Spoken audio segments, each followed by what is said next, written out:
আমি আমার ভাই বোনদেরকে বলতে চাই, তোমরা বাবাকে দাফন করেছ, মায়ের মৃত্যুর পরেও তোমরা সবাই দাফন করবে, কিন্তু দাফন করে তোমরা ওখানে কেউ দাঁড়াবে না।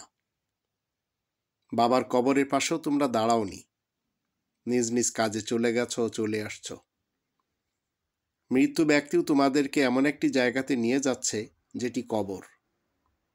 তো মনে রাখবে, মায়ের মৃত্যুর পরেও সেই মাকে তোমরা রেখে আসবে, কিন্তু এর অর্থ হলো এই বাবা তোমাদেরকে বলে গেছে যে আমি চিরস্থায়ী না, তোমরাও এখানেই আসবে।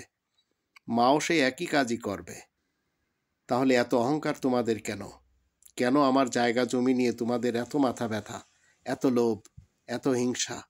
একটু চিন্তা করে দেখো, আমার ব্যাপারে তোমরা যা করছো সেটি কোনোভাবে কি ঠিক করছো?